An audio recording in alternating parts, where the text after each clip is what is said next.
The divorce papers were supposed to arrive next Tuesday.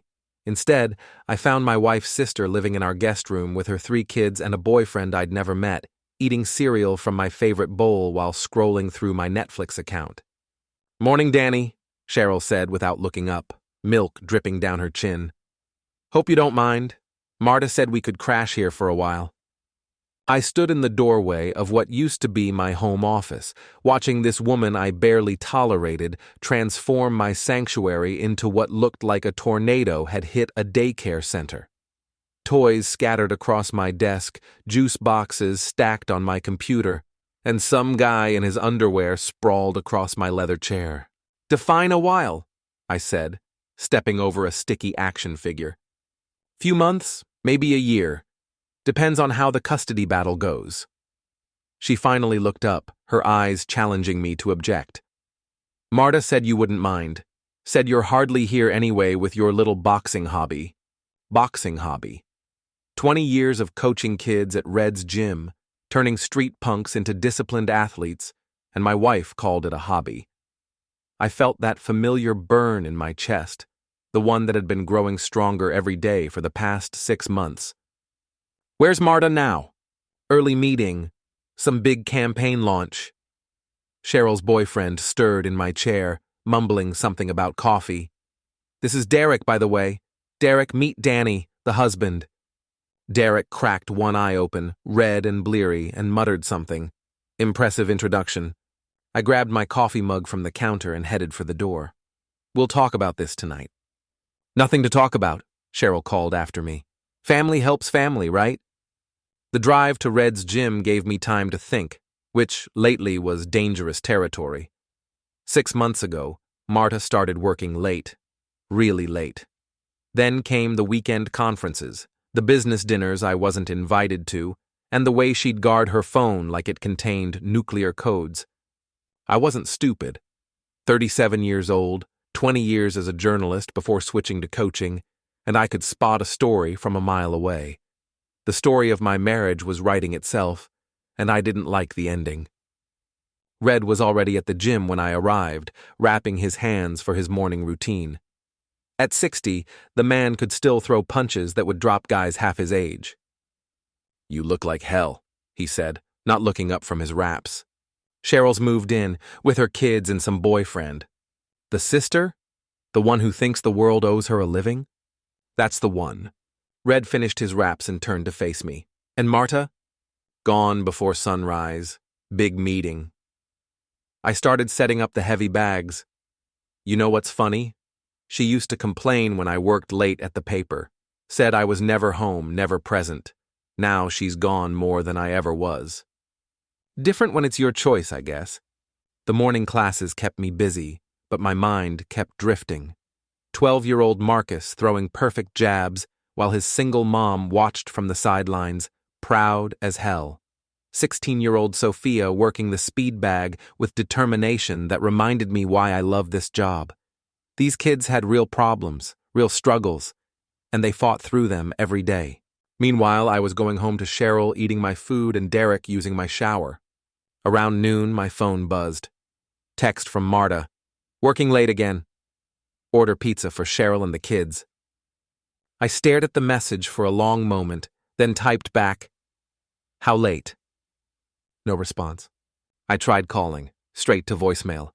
That evening, I returned home to find Derek on my couch, beer in hand, watching my TV. The kids were running around screaming while Cheryl painted her nails at my kitchen table. "Where's the pizza?" she asked without looking up. "Where's my wife?" "Still at work, I guess." She texted that we should eat without her. I walked to the fridge, grabbed a beer, and sat down across from Cheryl. "How long have you known?" Her nail polish brush paused mid-stroke. "Known what?" "About Marta's affair." The silence that followed was broken only by Derek's obnoxious laughter at whatever garbage he was watching. "I don't know what you're talking about," Cheryl said, but her voice had changed. Defensive. "Sure you do. That's why you're really here, isn't it? Marta needed someone to keep an eye on me while she's busy with whoever she's screwing." "Danny." "How long, Cheryl?" She set down the brush and looked at me with something that might have been pity. 6 months. 6 months, right when the late nights started. His name's Gavin. He's the creative director at her agency. She went back to painting her nails like she was discussing the weather. Look, Danny, these things happen. She needs excitement. You're a good guy, but you're predictable. Predictable. There was that burn in my chest again, spreading to my arms, my fists. So you thought you'd help her out by moving in here? Make sure I don't cause any trouble? She's my sister, and honestly, you two haven't been happy for years. Maybe it's time to face reality. Derek chose that moment to belch loudly and ask if we had any more beer. I stood up slowly, walked to the fridge, and grabbed Derek a beer. Then I walked to the living room and handed it to him. Thanks, man, he said, not taking his eyes off the TV. Derek, I said calmly, get out of my house. That got his attention. What? You heard me. Get your clothes, get your toothbrush, get whatever else you've scattered around my home, and get out. Hey, now, Derek, before I decide to show you some of those boxing moves I've been teaching kids all day. Derek looked at Cheryl, who was staring at me with wide eyes. You can't just kick him out. We have nowhere else to go. You have exactly 1 hour to figure that out. Marta said, Marta's not here, I am. This is my house, my name on the deed, and I want him gone. Derek stood up, puffing out his chest. Look, buddy, I don't want any trouble, but you can't just... I stepped closer. At 5'10", I wasn't the biggest guy in the world, but 20 years of boxing had given me a presence that most people recognized instinctively. Derek recognized it. 1 hour, I repeated. He grabbed his shirt and headed for the stairs, muttering about crazy people. Cheryl was on her phone before Derek hit the first step. Marta, we have a problem. I went to the kitchen and started making dinner. Real dinner, not pizza. Grilled chicken, vegetables, rice. The kind of meal I used to make when Marta and I would sit at this table and talk about our days, our dreams, our future. Funny how quickly futures could change. My phone rang 20 minutes later. Marta. What the hell is wrong with you? She said without preamble. Good evening to you too, sweetheart. Cheryl says you're throwing Derek out. She has nowhere else to go, Danny. Her ex is trying to take the kids. Then she can stay. Derek goes, You can't just... I can, and I did. My house, remember? The one I've been paying the mortgage on while you've been working late with Gavin. Silence. Cheryl told you. She did. 6 months, Marta. 6 months you've been lying to my face. More silence, then. We need to talk. Yes, we do. Come home. I can't. I'm in the middle of... Come home now, or I'll be the one who's gone when you finally decide to show up. She hung up. Derek left with a duffel bag and a string of curses. Cheryl retreated to the guest room with her kids, shooting me looks that could have melted steel. I sat at the kitchen table, eating my dinner alone, waiting. Marta walked in at 9:30, looking like she'd rather be anywhere else in the world. We need to talk, she said, setting her purse on the counter. Yes, we do. She sat across from me, in the same chair where Cheryl had been painting her nails and casually destroying my marriage. I never meant for it to happen, she started. But it did happen. Yes. For 6 months.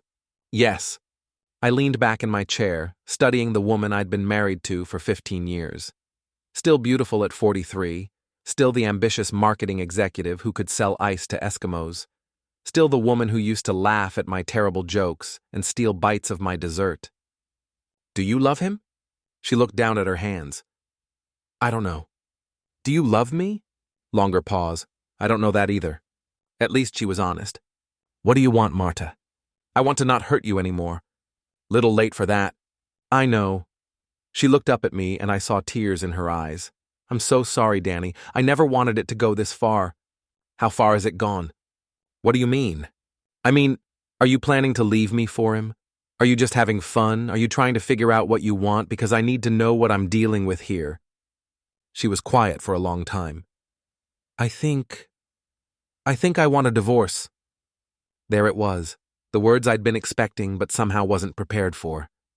Okay, I said. Okay? Okay, if that's what you want, then okay. She looked surprised, like she'd been expecting me to fight or beg or make a scene. I'll find a lawyer, she continued. We can try to keep this civil, split everything fairly. And Cheryl? She needs a place to stay while she sorts out her custody situation. Then she can find one. She's not staying here. Danny, please, she's my sister. She's also the person who's been covering for your affair. She's been lying to my face for months, Marta. Eating my food, using my utilities, letting her boyfriend trash my house, all while helping you sneak around behind my back. She was trying to protect you. Not our marriage, not me, not even herself. Just you. I stood up and walked to the window, looking out at the street where I'd lived for 8 years. She goes, Marta, tomorrow. Fine, I'll help her find a place. Good. We stood there in awkward silence for a moment. I'll sleep in the guest room tonight, she said finally. Actually, you'll sleep at Gavin's. If we're getting divorced, if you're choosing him over me, then you don't get to ease your conscience by taking this slow. You made your choice. Live with it. Danny, pack a bag, Marta. Take whatever you need for now. We'll figure out the rest later. She stared at me for a long moment, then nodded and went upstairs. I sat back down at the kitchen table and finished my dinner, listening to her move around upstairs, opening drawers and closets, packing up pieces of our life together. 20 minutes later, she came downstairs with a suitcase. I'll call you tomorrow, she said. We can start working out the details. Sure. She paused at the door. For what it's worth, Danny, you're a good man. You deserved better than this. Yeah, I said. I did. After she left, I called Cheryl into the kitchen. Pack your stuff, I told her. You have until noon tomorrow. Where am I supposed to go? I don't know and I don't care, but you're not staying here. What about my kids? What about them? You should have thought about them before you decided to help my wife cheat on me. I was trying to help my sister. By lying to me every day for 6 months? By letting some stranger live in my house and use my things while you all laughed behind my back? I stood up, feeling that burn in my chest again. You want to help your sister? Go live with her and her boyfriend. You're being unreasonable. I'm being honest. Something nobody in this house has been for half a year. She stomped back upstairs and I heard her on the phone, probably calling Marta to complain about what a bastard I was being. I didn't care. The next morning, Cheryl was gone. She left a mess, of course. Crumbs on the counter, wet towels on the bathroom floor, a passive-aggressive note about how I'd regret treating family this way. I spent the morning cleaning, erasing every trace of her presence from my home. It felt good, like I was taking back something that belonged to me. Around noon, my friend Jake called. Hey man, want to grab lunch? I heard about Marta. Sorry, dude. Jake and I had been friends since college. He was the best man at my wedding, the guy I called when I needed to vent about work or celebrate good news. If anyone would understand what I was going through, it would be Jake. We met at Murphy's, a dive bar near the gym that served decent burgers and didn't ask questions when you needed to drink your lunch. So it's really over? Jake asked after I'd filled him in. Looks like it. Damn, I always thought you two would make it. Yeah, well, so did I. We ate in comfortable silence for a while, watching a baseball game on the TV above the bar. You know, Jake said eventually, Sarah and I saw Marta at Rosario's last month. She was with some guy. We didn't think anything of it at the time, figured it was work. Probably was Gavin. Tall guy, dark hair, looked like he spent more on his shirt than I spend on groceries. That's him. Jake shook his head. Sorry, man, if I'd known. What would you have done? Told me my wife was cheating? I probably wouldn't have believed you. Maybe, but still. We finished our beers, and Jake headed back to work. I went home to an empty house and tried to figure out what the hell I was supposed to do with the rest of my life. The divorce process moved quickly. Marta wanted out. I wanted it over. And neither of us was interested in dragging things out. We split the assets, sold the house, and within 3 months, I was living in a small apartment above Red's gym. It wasn't much, 1 bedroom, tiny kitchen, a living room that doubled as my office, but it was mine. No lies, no drama, no unexpected house guests eating my cereal. The first few months were rough. I threw myself into work, training harder, staying later, taking on extra classes. Red worried I was overdoing it, but the gym was the only place that made sense anymore. It was there about 4 months after the divorce was final, that I ran into Tom and Lisa Morrison. Tom and I had been friends for years. Our wives had been close, we'd done the couple thing. Dinner parties, weekend trips, holiday celebrations. They'd been at my wedding, I'd been at theirs. "Danny," Lisa said, giving me a hug. "How are you holding up?" "I'm good, staying busy." "We heard about the divorce," Tom said. "Sorry, man, that sucks." "It is what it is." We chatted for a few minutes about nothing important, then Lisa dropped the bomb. "We saw Marta last weekend at the Riverside Gala. She looked happy." "Good for her. She was with that guy, Gavin. They looked serious." Tom shot his wife a warning look, but she kept going. "Actually, we've been meaning to call you. We're having a barbecue next Saturday. You should come. It'll be good for you to get out, socialize a bit." I was about to decline when Tom added, "Marta won't be there, if that's what you're worried about." "I'm not worried about Marta." "Good, so you'll come?" Something in his tone bothered me, but I couldn't put my finger on what. "Sure, what time?" 4:00, bring beer." The barbecue was exactly what I'd expected. Suburban couples drinking wine and complaining about their mortgages while their kids ran around the backyard. I knew most of the people there, had been to dozens of similar gatherings over the years. But something felt different. Conversations stopped when I walked into a room. People were polite but distant. I caught whispered discussions that ended abruptly when I approached. Finally, I cornered Jake by the grill. "What's going on?" "What do you mean?" "I mean, everyone's acting weird, like I have the plague or something." Jake looked uncomfortable. "It's nothing, man. People just don't know what to say." "About what?" "About the divorce. About what happened. What happened is my wife cheated on me and we got divorced. It's not that complicated." Jake flipped a burger and didn't meet my eyes. "Look, Danny, maybe you should talk to Tom." I found Tom in the kitchen, opening another bottle of wine. "Jake says I should talk to you." Tom sighed. "Danny, sit down." "I'm fine standing." "Sit down." I sat. "Marta's been talking to people," he said carefully. "About what?" "About the divorce, about why it happened." "I know why it happened. She was screwing her coworker." Tom winced. That's not the story she's telling." The burn in my chest was back. "What story is she telling?" "She's saying you became controlling, jealous, that you threw Cheryl and her kids out on the street, that you threatened her boyfriend. Derek, I told him to leave my house. She's saying you physically intimidated him, that you made threats." I stared at Tom, trying to process what I was hearing. "Are you kidding me right now?" "Danny, I'm just telling you what people are saying." "And what are you saying, Tom? Do you believe her?" Tom looked down at his wine glass. "I don't know what to believe." That's when it hit me. The weird looks, the stopped conversations, the careful politeness. "You all think I'm the bad guy. Nobody thinks. You think I drove her to cheat, that I was some kind of abusive husband who deserved what happened." "Danny," I stood up. "How long has she been spreading this bullshit?" "A few months. Look, maybe if you just talked to people, explained your side." "My side?" "My side is that I came home to find my sister-in-law and her boyfriend living in my house while my wife screwed around with her coworker. My side is that I was lied to for 6 months by people I trusted. My side is that I lost my marriage and apparently all my friends because I didn't roll over and play victim. That's not, isn't it?" I looked around the kitchen, then back at Tom. "Let me ask you something. When you and Lisa saw Marta with Gavin at that gala, did you think, poor Danny, his wife is cheating on him? Or did you think, good for Marta, she finally got away from that controlling husband?" Tom's silence was all the answer I needed. I walked back outside, grabbed my jacket, and headed for the door. "Danny, wait," Lisa called after me. I turned around. The entire party was watching now. "You want to know what really happened?" I said loud enough for everyone to hear. "My wife cheated on me for 6 months. Her sister helped cover it up while living in my house. When I found out, I asked the sister's boyfriend to leave.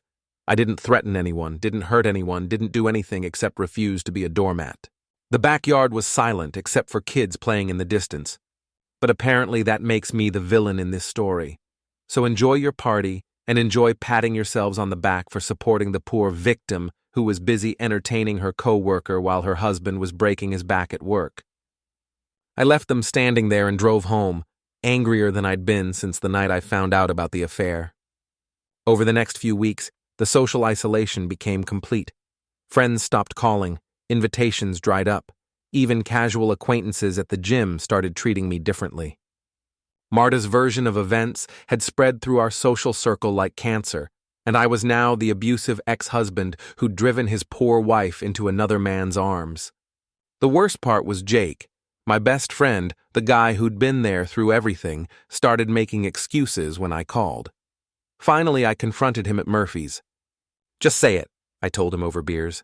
"Say what?" "Whatever you're thinking. Whatever Marta told you that made you decide I'm not worth your time anymore." Jake stared at his beer for a long time. "She said you changed after you found out. Became angry, vindictive, that you scared her." "I scared her?" "She said you made threats, that you told her you'd ruin her reputation, destroy her career." "When did I supposedly say this? The night she told you about Gavin?" I thought back to that conversation in my kitchen. Marta sitting across from me, admitting to the affair, asking for a divorce. "Jake, I told her to pack a bag and go stay with her boyfriend. That's it. No threats, no drama. I was probably calmer that night than I'd been in months." "That's not what she said." "And you believe her over me?" Jake finally looked up. "I don't know what to believe anymore, Danny. All I know is that my wife is friends with Marta, and if I keep hanging out with you, it's going to cause problems at home." There it was, the truth. "So you're choosing your wife's friendship with my ex-wife over 20 years of friendship with me?" "I'm choosing my marriage by believing lies about me." "I'm not saying they're lies." "Yes, you are. You're saying you think I'm capable of threatening and intimidating my wife. You think I'm the kind of man who would abuse a woman." Jake didn't answer, which was answer enough. I left him sitting there and drove home, realizing that I'd lost more than a wife in this divorce. I'd lost my entire social circle, my reputation, and my best friend. All because Marta couldn't admit she was a cheater, so she'd made me the villain instead. That night, I sat in my small apartment above the gym, drinking beer and thinking about the past year. How quickly everything had fallen apart. How easily people had believed the worst about me. And I started to get angry, really angry. Not the hurt, confused anger I'd felt when I discovered the affair. This was cold, focused rage at the injustice of it all, at being painted as the bad guy when I'd done nothing wrong except refuse to be a victim. Marta wanted to play games? Fine. But she'd forgotten something important about me. I used to be a journalist. I knew how to dig up dirt, how to find the truth, how to tell a story. And I was about to tell the real story of my marriage. The first thing I did was hire a private investigator. Not to spy on Marta, I didn't care what she was doing anymore, but to document her affair, get proof of when it started, where they went, how long it had been going on. The PI, a retired cop named Frank, came back with a thick folder and a sympathetic look.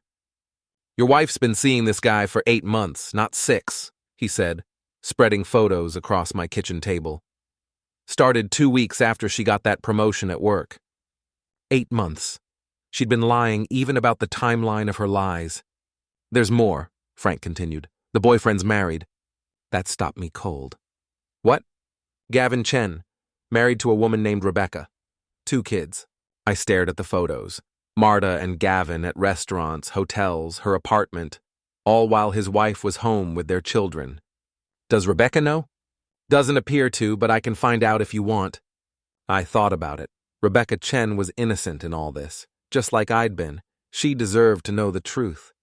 "Do it." The next piece of the puzzle came from an unexpected source. Cheryl. She called me on a Tuesday night drunk and angry. "You ruined my life," she slurred into the phone. "Cheryl, it's 11 o'clock. Are you okay?" "Am I okay? Am I okay? I'm living in a studio apartment with 3 kids because my sister threw me under the bus."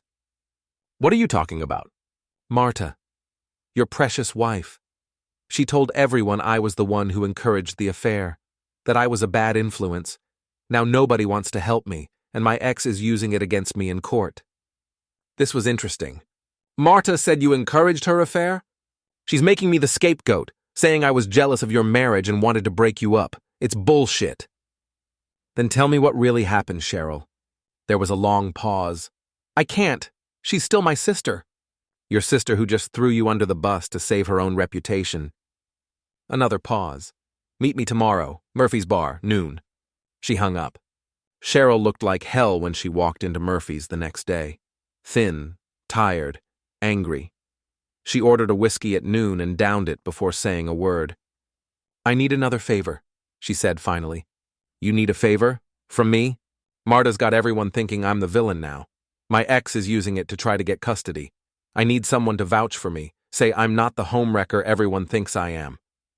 And why would I do that? She ordered another whiskey. Because I'll tell you the truth about your marriage. I know the truth about my marriage. No, you don't. I waited. The affair started the day after Marta got promoted.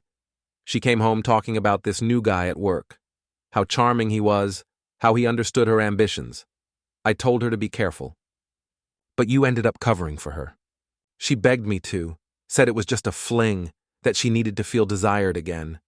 Said you'd become boring, predictable, that you didn't appreciate her success. The same words she'd used with me, predictable. She said she was going to end it, Cheryl continued. That's why I agreed to stay at your house. She wanted me to keep you busy while she figured out how to break it off with Gavin. But she didn't break it off. It got more serious, and when you found out, she panicked. Started making up stories about you being controlling, abusive. She needed everyone to believe you were the problem, not her. And you went along with it. Cheryl finished her second whiskey. At first. But then she started blaming me for everything, saying I encouraged her, that I was jealous of married couples. Now I'm the homewrecker, and she's the victim who escaped an abusive marriage. So you want me to help you clear your name? I want us to help each other. You tell people I tried to stop the affair, I'll tell people the truth about what kind of husband you really were. It wasn't much, but it was something. Deal.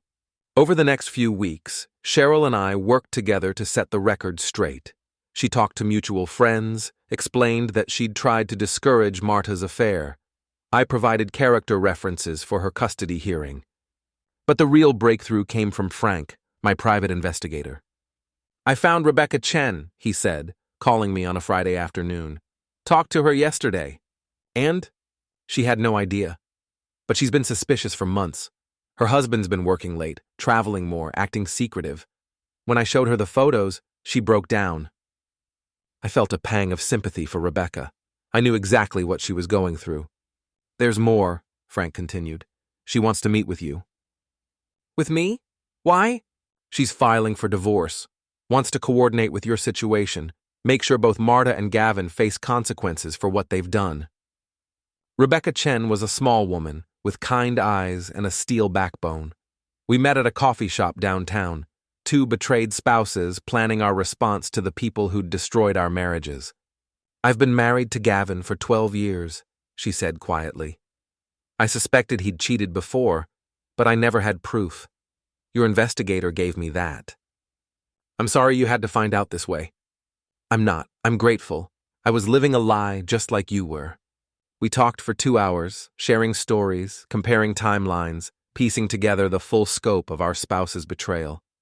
I want them exposed, Rebecca said, as we prepared to leave. Not just divorced, exposed.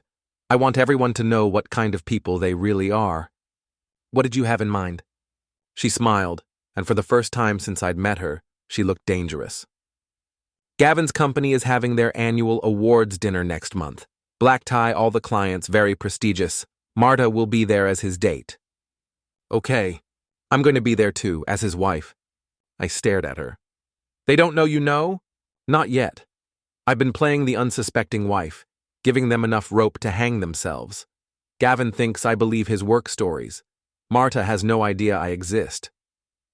What do you need from me? Moral support and maybe a date. The plan was simple, but devastating. Rebecca would attend the awards dinner as Gavin's wife, bringing me as her guest. We'd wait until the right moment, probably when Gavin was being honored for some campaign, and then we'd make our presence known. The look on their faces would be worth everything I'd been through.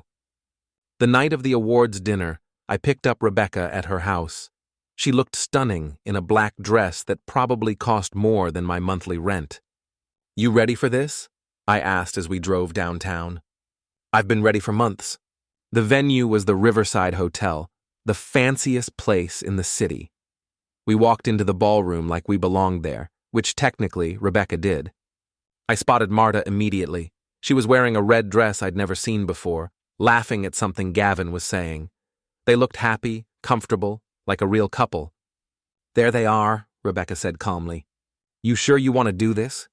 "Absolutely." We found our table. Rebecca had somehow managed to get us seated 3 tables away from Gavin and Marta, close enough to watch, far enough away to avoid immediate detection. The dinner proceeded normally for the first hour. Awards were given, speeches were made, wine was consumed. Gavin won some kind of creative excellence award and gave a speech about teamwork and dedication. "How ironic," Rebecca murmured. During dessert, Rebecca excused herself to go to the ladies' room. She was gone for 10 minutes, and when she came back, she was smiling. "I had a nice chat with your ex-wife," she said. "What did you say?" I introduced myself as Gavin's wife and asked how she knew my husband. The blood drained from my face. "Rebecca!" "Don't worry. I was very polite, very friendly.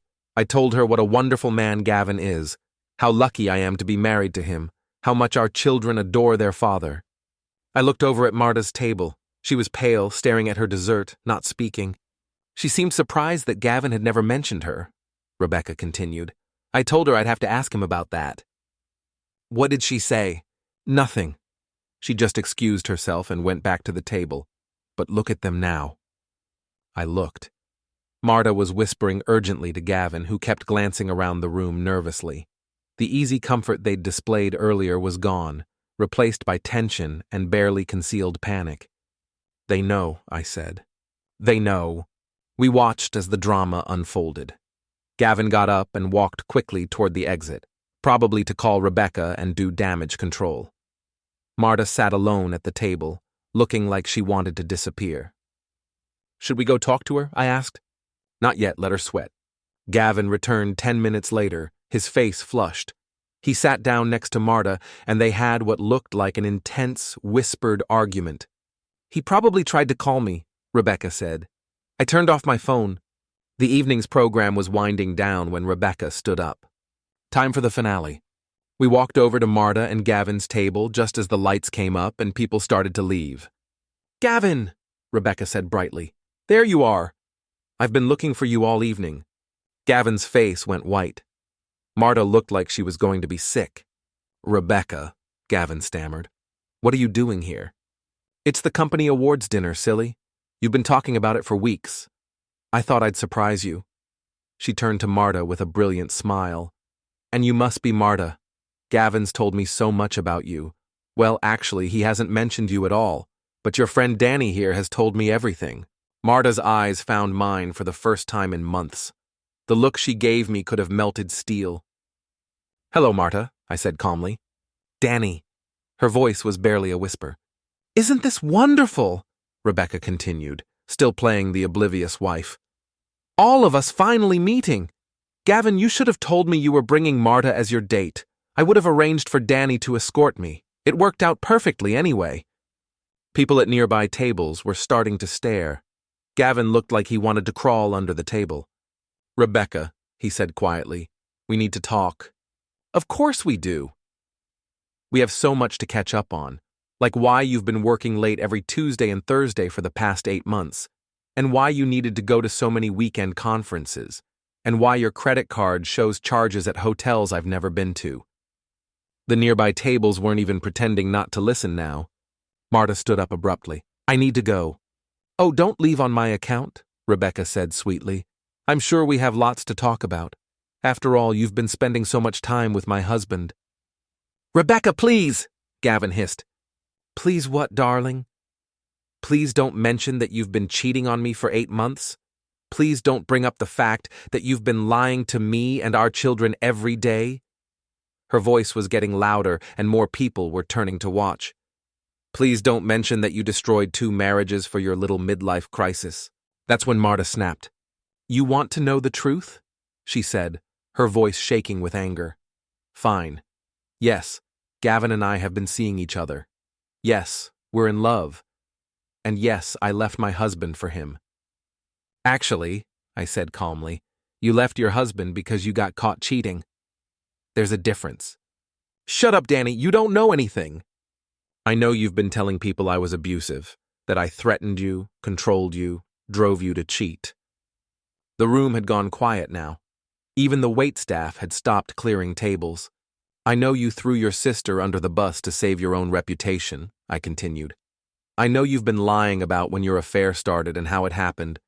You're pathetic, Marta spat. This is exactly why I left you. You can't let anything go. You can't move on. Move on? You destroyed my reputation, cost me all my friends, and made me out to be a monster. All to cover up the fact that you're a cheater and a liar. I never said you were abusive. Really? Because Jake Morrison seems to think you told him I threatened you. Tom Chen thinks you said I was controlling and violent. Half our friends won't speak to me because of the stories you've been spreading. Marta looked around the room, realizing that dozens of people were listening to every word. I never meant for it to go that far. But you didn't correct it, did you? You let people believe I was the villain because it was easier than admitting you cheated on your husband with a married man. Rebecca stepped forward. A married man with 2 children who think their father is a hero. Gavin finally found his voice. Rebecca, I can explain. Explain what? How you told me you were working late while you were in hotel rooms with her? How you missed our son's baseball games to take your girlfriend to dinner? How you've been lying to my face for 8 months? It's not what you think. It's exactly what I think. Rebecca's composure finally cracked. You're a cheater and a liar, and so is she. The room erupted in whispers and murmurs. People were pulling out phones, probably to text their friends about the drama unfolding at the awards dinner. Marta grabbed her purse. I don't have to listen to this. No, I said, stepping in front of her. You don't. But everyone else gets to hear the truth for once. I turned to address the room, my voice carrying clearly in the sudden silence. For those of you who don't know me, I'm Danny Walsh. I used to be married to Marta. 8 months ago, she started an affair with Gavin Chen. When I found out, I asked for a divorce. Simple, right? I looked around the room, making eye contact with several people I recognized from the industry. But apparently it wasn't simple enough. Instead of admitting she cheated, Marta decided to rewrite history. She told people I was controlling, abusive, threatening. She made me out to be the kind of man who would intimidate his wife and drive her into another man's arms. Marta was backing toward the exit, but I wasn't done. The truth is, I never threatened anyone, never raised my voice, never laid a hand on anyone. My only crime was refusing to play the victim when I found out my wife was screwing a married man. Danny, stop, Marta said, her voice breaking. Stop what? Telling the truth? The way you should have 8 months ago? I turned back to the crowd. Gavin Chen is married to Rebecca. They have 2 children. While he was accepting awards for creativity and teamwork, he was lying to his family every day. While Marta was playing the victim of an abusive marriage, she was helping destroy another family. The whispers had turned to open conversations. People were staring at Gavin and Marta with disgust and fascination. So now you know, I concluded, the real story, not the version where I'm the villain, but the truth. These 2 people destroyed 2 marriages, lied to everyone they claimed to love, and then tried to make their victims the bad guys. I turned to Marta one last time. You wanted everyone to think you were the victim? Congratulations. Now they know what kind of victim you really are. Marta ran for the exit, tears streaming down her face. Gavin followed her, but not before Rebecca got in one last shot. Don't come home, she called after him. Your things will be on the lawn. The room exploded in conversation as soon as they were gone. People approached Rebecca and me, offering support, asking questions, expressing shock at what they'd witnessed. I can't believe Marta would make up those stories about you, said a woman I recognized as one of Gavin's colleagues. I always thought there was something off about their relationship, added another. Rebecca and I stayed for another hour, accepting sympathy and congratulations from strangers who were thrilled to have witnessed such spectacular drama. As we finally prepared to leave, Rebecca turned to me with a satisfied smile. How do you feel? I thought about it. For the first time in months, the burn in my chest was gone. The anger, the frustration, the sense of injustice, it had all evaporated. I feel free, I said. Good. They got what they deserved. What happens now? Now I go home to my children and start building a new life. What about you? Same thing, I guess. We walked out of the hotel together, two people who'd been betrayed and lied about, who'd finally gotten the chance to set the record straight. The story of that night spread through the city's professional circles like wildfire. Within days, everyone knew the truth about Marta and Gavin's affair, about the lies they'd told, about the families they'd destroyed. Gavin was quietly asked to resign from his position. Marta's reputation in the marketing world was in ruins. Rebecca filed for divorce and got everything she asked for. And me? I got my life back. Friends who'd believed Marta's lies called to apologize. Jake showed up at my apartment with a case of beer and a sheepish expression. "I'm sorry, man," he said. "I should have known better." "Yes, you should have. Can you forgive me?" I thought about it. Maybe, but it's going to take time. Fair enough. Cheryl got custody of her kids, thanks in part to the character references I'd provided and the revelation that Marta had been lying about her role in the affair. "Thank you," she said when she called to tell me the news. "You're welcome. Just remember this the next time you're tempted to cover for someone's lies." I will. 6 months later, I was back to my normal life, teaching boxing, living in my small apartment, building new friendships and repairing old ones. I never saw Marta again. I heard through mutual acquaintances that she'd left town, taken a job in another city. Gavin apparently moved back in with his parents while he sorted out his divorce. I didn't care what happened to either of them. One evening, as I was closing up the gym, Red approached me with a thoughtful expression. "You know what I learned from all this?" he said. "What's that?" "Sometimes the best revenge is just telling the truth." He was right. I hadn't destroyed Marta and Gavin. They'd destroyed themselves with their lies and betrayals.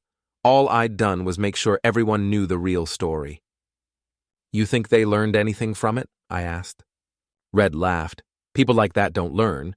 They just find new people to lie to." "Probably. But you learned something, didn't you?" I thought about it. "Yeah. I learned that I'm stronger than I thought, and that the truth really will set you free." Good lessons. I locked up the gym and walked to my car, feeling better than I had in over a year.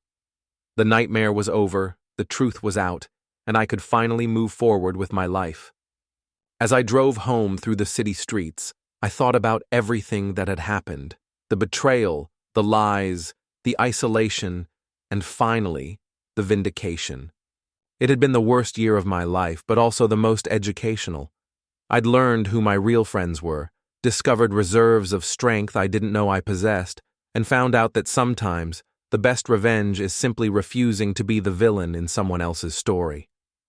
Marta had wanted to make me the bad guy to justify her choices, but in the end, the truth had won out.